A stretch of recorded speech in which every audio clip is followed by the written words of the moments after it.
I'm testing an expensive $180 light bar against a cheaper $65 light bar. They both sit on your monitors and light up your desk, but is one actually better than the other? When I build a desk setup, most of the time, I buy the cheaper option to save money. But am I making a huge mistake? Is there something big I'm actually missing out on? I've seen so many setup videos on YouTube and they always rave about the $180 BenQ Halo light bar. So am I missing out or just saving buttloads of money?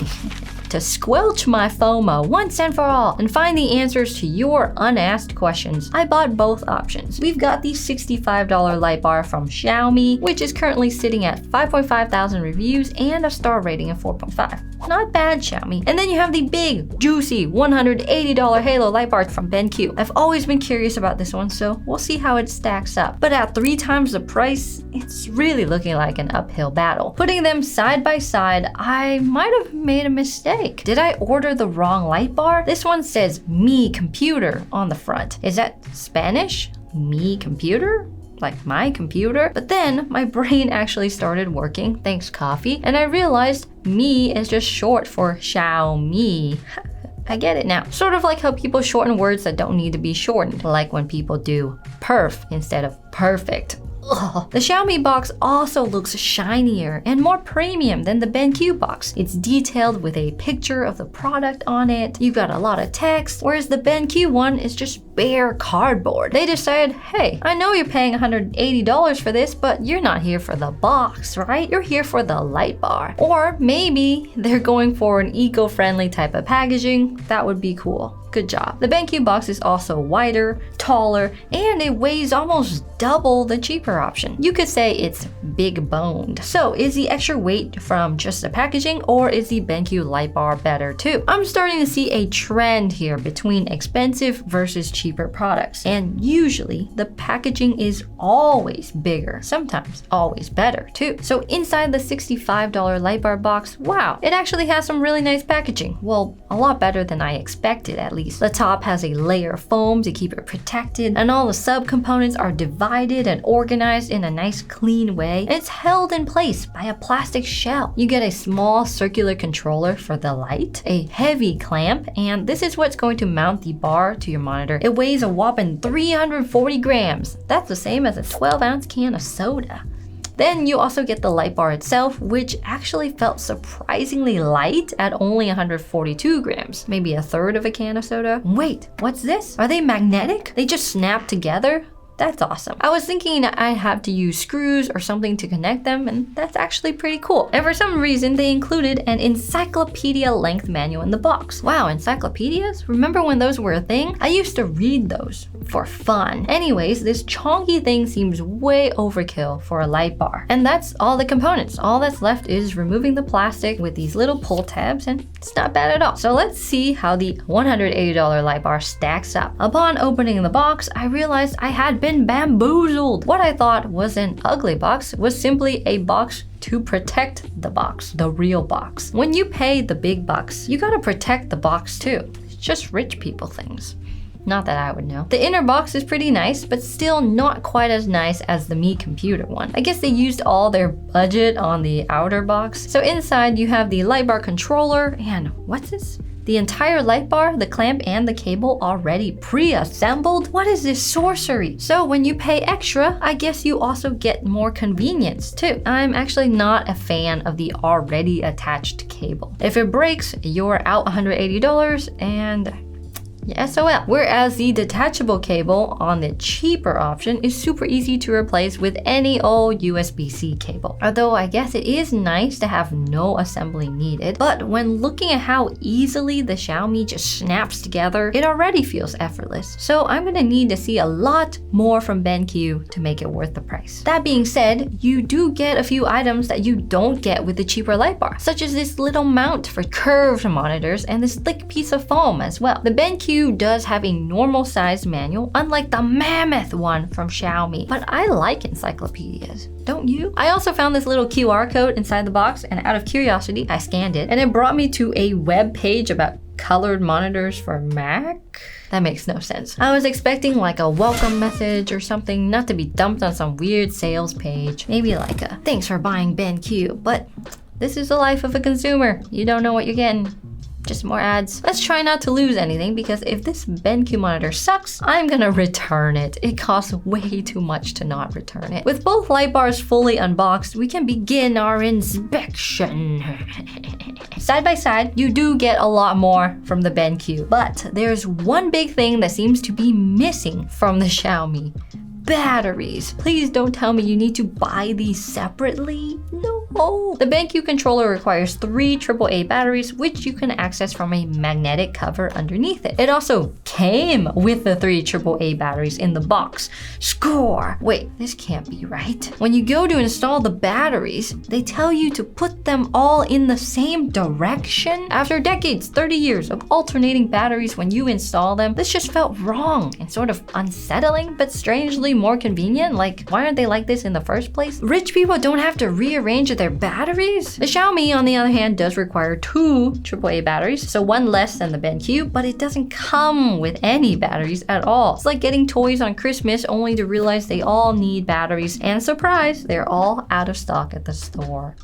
Sad. So I raided my personal stash of bats. Oh god. Am I shortening words too? My personal stash of batteries, and installed them the peasant way. No, I mean the normal way. I installed them the normal way. The battery cover on this one wasn't magnetic. Instead, you have to lock and unlock it by rotating the cover. It's not as convenient, but also it's really not a big deal if we're being honest. The light controller dials side by side have some striking differences. The cheaper dial can rotate both directions and has a slight tactile bump. It's pretty satisfying, but it also feels wobbly and cheap. If you shake it, it sounds like a Macarena.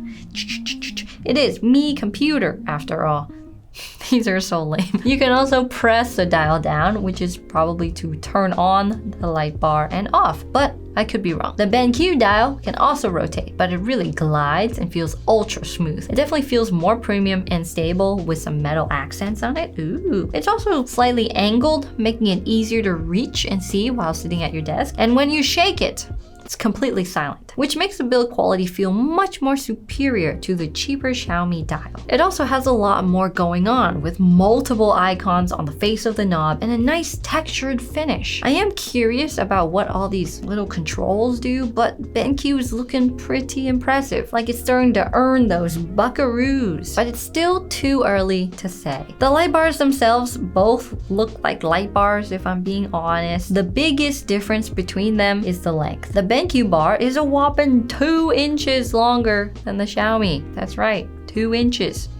Size matters, right? The finish on the BenQ bar is also a little nicer as well. Nothing really jumps out at you as being way more premium or anything. It's not obviously better. They both have LEDs inside with an asymmetrical lens that redirects the light towards your desk and not your eyes or your screen. The angled beam is what makes the light bar so useful. It gives you focused lighting exactly where you need it without reflections on the monitors or blasting your eyes with light at night. I'm not testing light flicker or CRI with lab gear. I'm just seeing if it helps me write scripts at night without going blind. One thing that separates the cheaper light bar is the cover. It has a slight haze or frosting to it. That diffused finish likely helps soften the light output, it reduces harsh shadows, and it makes the overall glow feel more comfortable on the eyes. Nice, right? But it could have been added to compensate for less accurate lighting too, and to help hide the imperfections in the beam control. But I'm not entirely sure here. I'm just speculating. But when looking at both products side by side, it's not the dials or the cables or even the light bars themselves that seem the most different. It's actually the clamps. The Xiaomi light bar has this slightly curved and spring-loaded clamp that's super heavy, while the BenQ light bar has a round clamp that's also spring-loaded too. The clamp is also apparently patented by BenQ, so it must be pretty dang good if they're protecting the IP like that.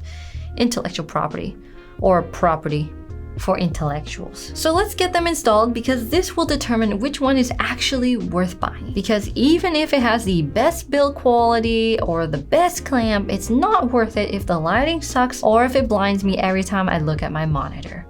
Boo. And you may be thinking, why do people even buy these things? But if you sit at your desk at night, even just scrolling or answering emails, having a light focused on your workspace and not your screen makes a surprisingly big difference. It helps you with eye strain and makes your setup feel way more put together. But to keep this comparison fair, I'll be using the same monitor, same desk, and same external lighting for both light bars to control the variables as much as possible. I started by hooking the cheaper light bar onto the monitor. It has a small lip on the front, and then you can adjust the angle of it by sliding the clamp up or down. So you're definitely limited in how much control you have over the adjustments, but it's not bad. You can also rotate the light bar itself for a few degrees where it magnetically attaches to the clamp. I had some mixed results with this, as sometimes it would disconnect from the magnets and just shut off suddenly. It did take a bit of tweaking to make sure the Xiaomi light bar wasn't shining in my eyes or onto my monitor, so it felt a bit janky. There was some user error involved, most likely. I also found the USB-C port location on this light bar to be super wonky. It forces the cable to wrap around the clamp. It would make more sense if it went straight down, out the bottom instead. Not to mention the cable was pretty short, so it just barely reached the PC. Now, if you wanted to use this with a standing desk, you'd have to either buy a longer cable or mount the PC to your desk. To turn on the light bar, you simply press the dial, and to adjust the brightness, you turn the dial. Intuitive, it's simple, it's easy. Although I am a little confused on how you change the color, or if you even can. After consulting the Encyclopedia Britannica, apparently you can change it. You hold the dial down and then rotate it at the same time. This wasn't super intuitive. I would have liked it to be a bit easier to understand without having to reference the guidebook. My even cheaper Qantas light bar that I bought for Jake's setup for $40 is a lot better in my opinion, where the icons make intuitive sense. You select it, you rotate, that's it. Also even has controls on the light bar itself, unlike the BenQ or the Xiaomi, but that one has its own drawbacks too. The color on the Xiaomi goes from 2700 to 6500 Kelvin, which makes it way more yellow or more blue than I would ever need, and it gets super dim and super bright. So basically, it works, even though there's a few hiccups along the way. The light disbursement on this seems serviceable, and it does the job. It lights the desk and it gradually decreases the light as you get farther away from the center point. It works. You can see how it puts most of the focus on the keyboard and the mouse, but without any ambient light, that's a lot of contrast for your eyes to handle between the bright monitor, the light bar, and then the dark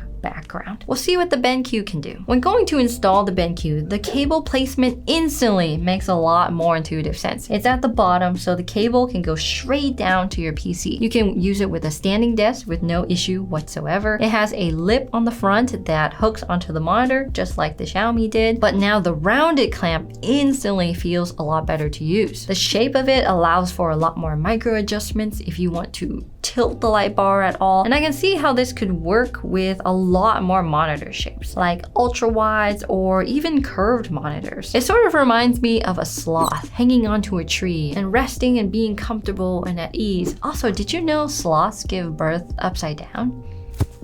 Mind-blowing, I know.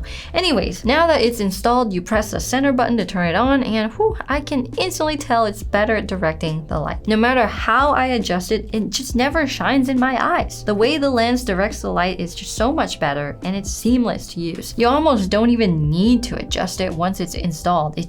It works. It just works. The controls on the dial also seem a lot more intuitive. The first one is the sun, which I assume is for brightness. Just press it and then turn the dial to turn it up and down. It gets super bright, but I do notice that it doesn't get as dim as the cheaper option, which is sort of a shame. I mean, it's interesting that they made that decision. When working at night, you don't want to be blasted with light, especially if you want to sleep after. You also have the thermometer button for color, which can make it more yellow or blue or somewhere in between. This also is plenty of range where I wouldn't go to the extreme at either side, then it just looks weird. But what I'm curious about is, what do the other controls do? Because there are so many. So far, we've matched the cheaper light bar and everything else is a bonus, right? The A on the controller is for auto dimming or automatic settings. It measures the ambient light in the room and then finds the ideal brightness for your specific situation. After testing it out, when the lights are on in the room, the light bar gets brighter, and when the lights are off, the light bar gets dimmer. It makes sense, and it could be a useful feature, except for one major problem. Whenever you turn on the auto brightness, it will automatically override your color temperature. This turns it from sort of useful to sort of annoying. So I wish they could update it to keep your color settings when using the auto brightness. Next up is this strange circle button. Wait, did that just do what I thought it did? When you press it, it gives you the option to illuminate the back of the light bar too, the circle clamp thing. This is huge. This is awesome. Now, when I unboxed it, I had a feeling that it could do this, but seeing it actually working is cool. It's really nice. You can toggle between the front light only, the back light only, or using both at the same time. And it works for any brightness or color. It's nice. It's starting to feel like I'm actually getting my $180 worth of money now. And I like that the light on the back of the bar doesn't just shine directly into your eyes. Instead, it creates a nice ambient lighting that bounces off the walls behind the monitor. So this instantly solves the problem of contrast between the bright monitor and the dark background. It's cool. Now, with the extra $115 you spend on this, you could buy a cheap lamp and still come out ahead. But I have to admit, the all-in-one solution is really nice. Or you can line some RGB strips behind your monitor like cool people do, and that way you can adjust the colors and the brightness and the temperature and do everything separately with some cable management. And the last feature is this little heart that pre-saves your favorite light setting. This by far is the most useful button. You just set it once, you save it, you forget everything else, and you just turn on when you get to work and boom. Everything's perfectly illuminated. So I'm starting to understand why people buy the Halo light bar. It's really nice. But which one would you choose? The $65 one or the $180 one? I probably would still go with the cheaper option, or even the $40 Qantas light bar and do the RGB light strip thing, unless I had a curved monitor or a really wide one, or I just have a lot of extra spending money. Although you really can't go wrong with either option. If you're building or upgrading your setup, watch this next video on cheap versus expensive monitor arms.